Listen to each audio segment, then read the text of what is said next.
Hello అండి, welcome to me క్షేమం. ఇవాళ ఎంతో టేస్టీగా ఉండే చిన్న బంగాళదుంప కూర గ్రేవీగా చపాతీలో కానీ అన్నంలో కానీ ఎంతో బాగుంటుందండి. పిల్లలు కానీ పెద్దలు కూడా తినొచ్చు. దీన్ని బంగాళదుంప పెద్దలా అనుకుంటున్నారా? అది కూడా ఎలా తినాలో నేను చూపిస్తాను. మీకు కనుక ఈ వీడియో నచ్చితే ఖచ్చితంగా లైక్ చేయండి, సబ్స్క్రైబ్ చేయండి, బెల్ ఐకాన్ ప్రెస్ చేయండి. ఫస్ట్ నోటిఫికేషన్స్ మీకే వస్తాయి. ఈ కూర కంటే నేను ఒక అరకిలో చిన్న బంగాళదుంపలు తీసుకున్నాను. ఉల్లిపాయలు, టొమాటోస్, పచ్చిమిరపకాయలు, చెక్క, లవంగాలు, ఇలాచీ, స్టార్ అనాస్, మిరియాలు, బే లీఫ్, ధనియాల పొడి, ఉప్పు, కారం, పసుపు, చింతపండు, ఎండుమిరపకాయలు, ఆవాలు, జీలకర్ర, మెంతులు, కొత్తిమీర, ఎండుమిరపకాయలు అండి. చూసారా ఎన్ని ఉన్నాయో? మనం రోజు కూరగాయలలో వాడుకున్నాయేనండి. రోజు వంటల్లో మనం వాడుతున్న ఇంగ్రీడియంట్సే కదా ఇవన్నీ. వీటిని ఎన్నో ఎంతో ఔషధ గుణాలు ఉన్నాయే కదండి. చూసేద్దాం రండి. పెద్దవాళ్ళు ఎలా తినాలో, ఇది పెద్దవాళ్ళు తింటే కూడా బంగాళదుంప సైడ్ ఎఫెక్ట్స్ లేకుండా ఎలా ఉన్నాయో ఒకసారి చూసేద్దాము. ముందుగా బంగాళదుంపలన్నిటినీ పైన తొనలు తీసేసుకోండి. ఇది మటుకు చాలా పెద్ద పని, లెంగ్దీ ప్రాసెస్ అండి ఇది. కానీ ఓపిక చేసుకొని చక్కగా మనకి ఇంట్లో కాబట్టి మనం ఓపిక చేసుకొని తీసుకోండి. మన ఇంట్లో ఏదైనా పార్టీస్ అయినప్పుడు, ఎవరైనా బంధువులు వచ్చినప్పుడు ఈ కూర ఎంతో బాగుంటుందండి. దాన్ని చక్కగా టూత్పిక్ తీసుకొని రంధ్రాలు పెట్టండి, పోక్ చేయండి లోపల దాకా. ఎందుకంటే అందులో కొంచెం ఉప్పు కానీ కారం కానీ అందులోకి వెళ్ళి చప్పబడకుండా ఉంటుంది అనమాట ఆ బంగాళదుంప అన్నది లోపల. ఈ కూరని పిల్లలు కూడా చాలా ఇష్టంగా తింటారండి. చక్కగా నెయ్యేసి పెట్టేస్తే వాళ్ళకి ఆ బంగాళదుంప ఎంతో బలం కదండి, పిల్లలకి చక్కగా తినేయచ్చు. అలా అనేసరి పెద్దలు తినకుండా ఏం లేదండి. డయాబెటిక్ ఉన్న వాళ్ళు కూడా చక్కగా తినేయచ్చు. దీన్ని ఎలానో చూసేద్దాం. చూస్తూ ఉండండి. నేను ముందు దానికి ఒక టిప్ చెప్తాను, నేను ఆఖరిలో మీరు చూడండి. ఇప్పుడు ఆ బంగాళదుంపలు పక్కన పెట్టేస్తే మనకి పైన నల్లగా అయిపోతాయి, కండ్రెక్కుతాయి కూడా. అందుకని వాటిని ఉప్పు నీళ్ళలో వేసి పెట్టండి. ఆ తొనలు తీయంగానే కొంచెం ఉప్పు నీళ్ళలో వేసి పెడితే అవి నల్లపడకుండా ఉంటాయి అన్నమాట, కండ్రెక్కకుండా ఉంటాయి. మనం ఎలా కోసామో అలానే ఫ్రెష్గా ఉంటాయి అన్నమాట. వాటిని అట్లా రంధ్రాలు పెట్టడం మటుకు, అట్లా పోపు చేయడం మటుకు మీరు మర్చిపోకండి. ఎందుకంటే మసాలా లోపల దాకా వెళ్ళి లోపల కూడా చక్కగా టేస్టీగా ఉంటాయి అన్నమాట. లేకపోతే శుద్ధగా ఉంటాయి కదండి. అలా కాకుండా చక్కగా టేస్టీగా ఉండాలి అంటే అలా గుచ్చాలన్నమాట. అది చక్కగా తొనలు తీసేసుకోండి. ఇది ఒక్కటి లెండి ప్రాసెస్ అండి. మిగతా అన్ని మామూలు కూరలు, మనం మసాలా కూరలు ఎలా చేసుకుంటామో అలానే. మసాలా అంటే కూడా పెద్ద కొబ్బరి కసాలు కూడా వేయట్లేదండి. ధనియాల పొడి, చెక్క, లవంగాలు అంతే, ఇంకంతకుమించి ఏం లేదు. దానికి గ్రేవీ అంతా ఉల్లిపాయలతోనే టొమాటోస్తోనే వస్తుంది ఈ కూరకి. ఏదైనా అంతేనండి, ఓపిక చేసుకుని నిదానంగా చేసుకుంటే ఏదైనా టేస్టీగా ఉంటుంది కదా. ఈ బంగాళదుంపల్లో అంటండి సి విటమిన్ ఉంటుందంట బాగా. దాని తర్వాత పొటాషియం కూడా ఉంటుందంటండి. పొటాషియం అంటే మన పెద్దవాళ్ళకి కూడా పొటాషియం కావాలండి. లేదా అంటే క్రాంప్స్ వచ్చేస్తాయి. అక్కడక్కడ మనకు ఒకసారి కాళ్ళు చేతులు పట్టేసినట్టు అవుతాయి కదండి, అలా అనమాట. అది మనకి కొబ్బరి నీళ్ళల్లో ఉంటుంది, అరటిపళ్ళలో ఉంటుంది, బంగాళదుంపల్లో కూడా ఉందంటండి ఆ పొటాషియం. దానివల్ల మనకి ఎన్నో బెనిఫిట్స్ ఉన్నాయి. కానీ అలానే పెద్దవాళ్ళం రోజు తినక్కర్లేదండి. వారానికి 2 సార్లు ఈ బంగాళదుంపలు తినేయచ్చు అనమాట. ఇప్పుడు బయట బంగాళదుంప సమోసాలు దొరుకుతాయి కదండి, ఆలు సమోసా అంటే పిల్లలు చాలా ఇష్టపడతారు. వాటి బదులు బయట తీసుకునే బదులు ఇంట్లోనే మనం చక్కగా ఎంతో టేస్టీగా బంగాళదుంపతో బోల్డ్ అన్ని వెరైటీస్ చేసి పెట్టవచ్చు కదండి. ఇది మరీ మెయిన్. బంధువులు వచ్చినప్పుడు, ఇంటికి ఎవరైనా ఫ్రెండ్స్ వచ్చినప్పుడు చేయాలి అనుకుంటే చాలా చక్కగా ఈజీగా త్వరగా చేసి పెట్టేసేయచ్చండి. గ్రేవీ కూడా ఉంటుంది, కూర అందరికీ సరిపోతుంది అనమాట చక్కగా. ఇప్పుడు ఉల్లిపాయలు తీసుకోండి. ఆ ఉల్లిపాయలు నేను సన్నగా తరుక్కోవాలంటే చాలా టైం పడుతుంది కదండి. అందుకని నేను ఈ చాపర్లో వేసేసాను. మరీ పేస్ట్ కాదు, మరీ కొంచెం పెద్ద పెద్ద ముక్కలు కూడా కాదు, ఈవెన్గా అన్నీ చక్కగా వస్తాయండి. సమానంగా కట్ చేస్తుంది కదా చాపర్. అందుకని ఈ చాపర్లో వేసేసి నేను కట్ చేసేస్తున్నాను అనమాట ఉల్లిపాయలు. అంత పెద్దగా గట్టిగా కూడా అక్కర్లేదండి లాగడం, చాలా ఈజీగా లాగేసుకోవచ్చు. చూసారా ఎంత సన్నగా ఈవెన్గా ఎంత త్వరగా కట్ అయిపోయినాయో అన్నీ. ఏ కూరగాయలైనా చేసుకోవచ్చు అండి, ఇందులో ఆకుకూరలు కూడా వేసుకొని చేసుకోవచ్చు. అలానే సన్నగా కట్ అయిపోతాయి అన్నమాట. టొమాటోస్ వేసుకోవచ్చు, పచ్చిమిరపకాయలు చేసుకోవచ్చు, కొత్తిమీర, పుదీనా చాప్ చేసుకోవచ్చు, ఇందులో క్యాప్సికమ్ చాప్ చేసుకోవచ్చు. క్యారెట్ చేయలేములేండి, ఎందుకంటే క్యారెట్ కొంచెం హార్డ్ ఉంటుంది కదా. అలా కొంచెం మెత్తగా ఉండే ఏదైనా చేసుకోవచ్చు. మరి మెయిన్ మనకి ఉల్లిపాయలకి కావాలండి, ఇలాంటివి టొమాటోస్కి ఉల్లిపాయలకి కావాలి కదా. ఇది చూసారా ఎంత ఫ్రెష్గా ఉన్నాయో. ఇది ఆఫీస్లో అండి, పైన టెర్రస్ గార్డెన్ ఉంది కదా, అంతకుముందు వీడియో కూడా మీకు చూపించాను నేను. అందులో టొమాటోస్ అనమాట ఇవి, అందులోని టొమాటోస్ ఇవి. పైగా వింటర్ సీజన్ కదండి, చలికాలం కదా, చాలా చక్కగా వచ్చేసినాయి అనమాట. ఎంత ఫ్రెష్గా ఉన్నాయి కదా. పైగా మెత్తగా ఉడికిపోతాయండి ఇవి. వీటికి ఏం తొలాలు తీసేసి ఉడకపెట్టిన అవసరం లేదు, చాలా మెత్తగా ఉడికిపోతాయి. అయినా కానీ నేను ఈ కూర త్వరగా అయిపోవాలనేసి నేను చాపర్లో వేసి వాటిని చాప్ చేసుకుంటున్నాను అనమాట. మళ్ళీ సన్నగా కోయాలంటే మళ్ళీ టైం పడుతుంది కదా.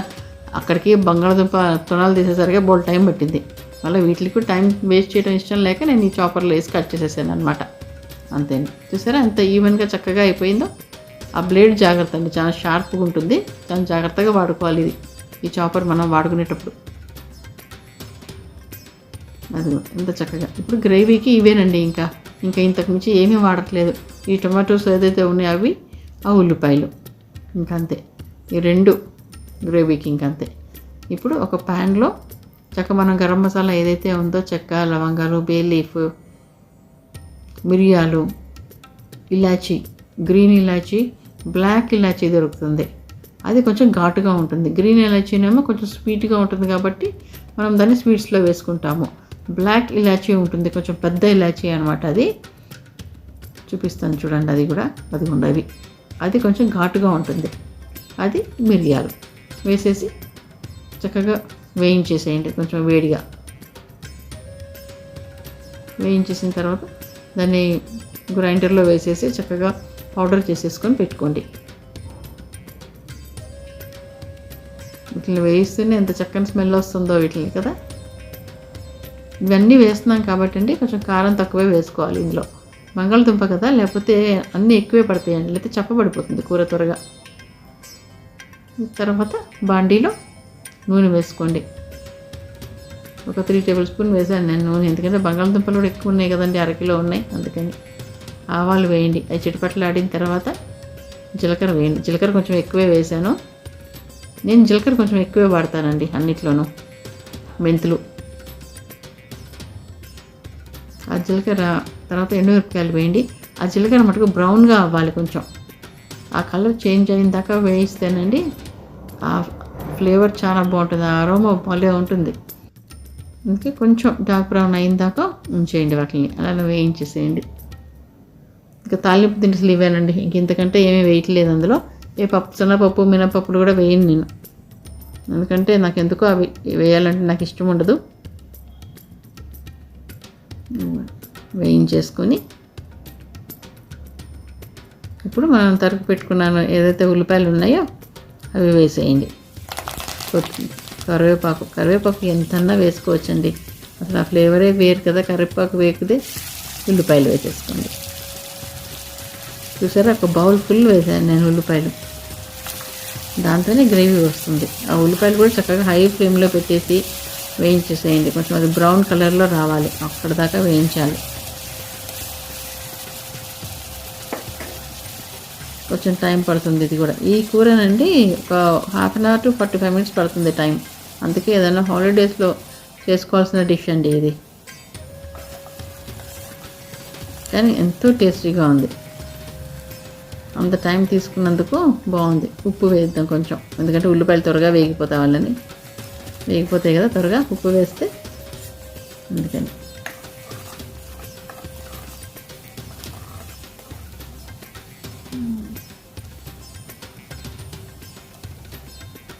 బంగాళదుంపలు కిందకి పైకి చేస్తూ ఉండండి కొంచెం, ఎందుకంటే ఆ ఉప్పు నీళ్ళు పైన వాటికి కూడా తగలాలి కదా, అందుకని. చూసారా, ఇంకా బ్రౌన్ కలర్ అయిపోయినాయి. అలా బ్రౌన్గా అయిందాక, నీరంతా పోయిందాక వేగిన తర్వాత ఇప్పుడు అల్లం వెల్లుల్లి వేసుకోండి. కొంచెం 1 టీ స్పూన్ వేసుకోండి అల్లం వెల్లుల్లి. వెజిటేరియన్స్ అయితే అల్లం వెల్లుల్లి వాడని వాళ్ళు, ఇష్టం లేని వాళ్ళు అది స్కిప్ చేసేయచ్చు, ఏం పర్లేదు. మనకు మామూలుగా అల్లం వెల్లుల్లి అలవాటు ఉన్న వాళ్ళు అది లేనిది తినబుద్ధి అవ్వదు కదా, అందుకని అది వేసేసుకోండి. ఇప్పుడు టొమాటోస్ 3 పచ్చిమిరపకాయలు వేసాను అంతే, ఎందుకంటే గరం మసాలా ఉంది కదండి, అది ఎక్కువ ఘాటు ఉంటుంది. 3 పచ్చిమిరపకాయలు వేసాను. టొమాటోస్ వేసేసుకొని చక్కగా ముద్దలాగా అయిపోయింది. చూసారా ఎంత గ్రేవీ వచ్చిందో. అవి కూడా బాగా ఆయిల్ సపరేట్ అయిన దాకా వేయించుకోవాలన్నమాట. ఇప్పుడు 1 by 1 మసాలాలు వేసేద్దాం. పసుపు వేసేసాను. దాని తర్వాత కారం వేసుకోండి. ఈ కారం అండి నాకు ఎక్కువ కారం లేదు, అందుకే నేను కొంచెం ఎక్కువే వేసాను. ఇది పచ్చిమిరపకాయలు బట్టి, మనం ఎండుమిరపకాయలు ఏది పట్టించుకుంటాం దాన్ని బట్టి వేయాలి కారం. ఇది ధనియాల పొడి, ధనియాలు జీలకర్ర పొడి అనమాట, నేను చేసి పెట్టుకుంటాను. అది ఉప్పు, ధనియాలు జీలకర్ర పొడి అండి. ఇది ఉంది నాకు, కింద డిస్క్రిప్షన్లో ఇస్తాను చూడండి. నా వీడియోస్ ఫస్ట్ వీడియోస్లో ఉన్నాయండి అవి. ఆ పొడి ఎలా చేసుకోవాలో అది చూసుకోండి. మీరు సబ్స్క్రైబ్ చేసుకుంటే నా వీడియోస్ అన్నీ వస్తాయండి. Please subscribe. ఇది ఇప్పుడు ఇంతగా గరం మసాలా మనం ఏదైతే చెక్క లవంగాలు నూరి పెట్టుకున్నామో అది కూడా వేసేసాను అనమాట ఇందులో.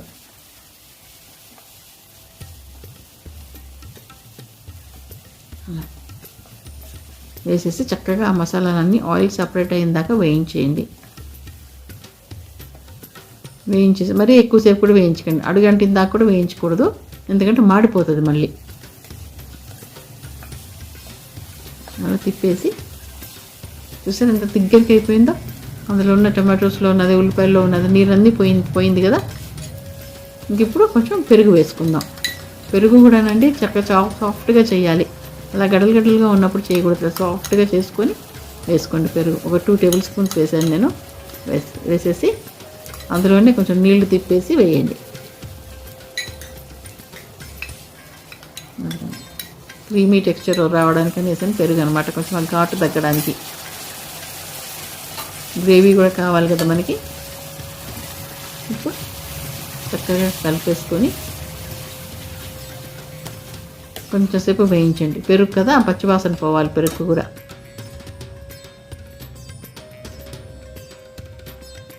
అది కూడా ఆయిల్ సపరేట్ అయిపోతుంది. చూసారా ఆయిల్ పైకి వచ్చేసింది. ఇప్పుడు నీళ్లు పోసేయండి. ఒక గ్లాస్ నీళ్లు పోసాను నేను. నీళ్ళు పోసిన తర్వాత ఇప్పుడు ఏ బంగాళదుంపలు ఏదైతే ఉన్నాయో ఇప్పుడు అందులో వేసేసినప్పుడు ఆ నీళ్ళల్లో ఉన్నది, ఆ హోల్స్ మనం ఏదైతే పెట్టామో ఆ హోల్స్లో కూడా చక్కగా ఉప్పు కారాలు ఈ మసాలా అంతా వెళుతుందండి. ఆ నీరు వెళ్ళిపోతుంది అందులోకి. వెళ్ళిపోయి అది చక్కగా బంగాళదుంప చక్కని ఫ్లేవర్లో ఉంటుందండి, అస్సలు చప్పగా ఉండదు అనమాట. తీసుకొని వేసేసుకోండి. ఇప్పుడు మొత్తం వేసేసాను. చూసారా కలర్ మారలేదు, అలానే ఉన్నాయి. మనం ఎలా తీసామో అలానే ఉన్నాయి. అది ఉప్పు నీళ్ళలో వేసాం కాబట్టి అలా ఉంది. ఇప్పుడు చక్కగా తిప్పేసి కలిపేసి కొంచెంసేపు మూత పెట్టేసేయండి. ఇది ఒక 15 to 20 minutes ఒక మీడియం ఫ్లేమ్లో పెట్టేయండి. మీడియం ఫ్లేమ్లో పెట్టి ఉడికిచ్చేసేయండి. ఇది కొంచెం టైం టేకింగ్ డిష్ అండి, కానీ ఎంత టైం తీసుకున్నామో అంత టేస్టీగా ఉంటుంది ఇది. నాన్ వెజిటేరియన్స్కి మటన్ ఎలాగనో వెజిటేరియన్స్కి ఈ కూర అలా అండి, ఎంతో స్పెషల్గా ఉంటుంది ఇది. మూత పెట్టేసి ఉడికిచ్చేసేయండి చక్కగా. హైలో మటుకు పెట్టకండి. దాని తర్వాత గ్రేవీ ఇంకొంచెం శనగపిండి తీసుకుందాం. ఆ శనగపిండి పచ్చి వాసన పోయిందాకా కొంచెం వేయించేసేయండి. ఏమీ వేయకూడదు అందులో, నూనె కూడా వేయనవసరం లేదు. ఒట్టి శనగపిండి తీసుకొని వేయించేసేయండి. ఒక టేబుల్ స్పూన్ వేసుకున్నాను నేను అంతే. వేయించేసి అందులో కొంచెం నీళ్లు పోసేయండి. మనం పూరి కూరకు చేసుకుంటాం కదండి, కూరలో శనగపిండి వేస్తాం కదా, అలానే దీనిలో శనగపిండి వేయించి కొంచెం నీళ్లు పోసేసి క్రీమీ టెక్స్చర్ వచ్చేలాగా తిప్పేయండి. చూసారా చక్కగా క్రీమీగా వచ్చిందో, నేను చక్కగా బటర్ లాగా అయిపోయింది కదా అది. ఆ గ్రేవీ శనగపిండి గ్రేవీ అనమాట అది. ఈ శనగపిండి గ్రేవీ కూడా అందులో వేసేసామంటే చక్కని గ్రేవీ ఏం లేదు, తిక్కుగా రావడానికి మరీ నీళ్ళగా లేకుండా చక్కగా వస్తుంది. చూసారా ఉడికిపోయింది. ఇంకా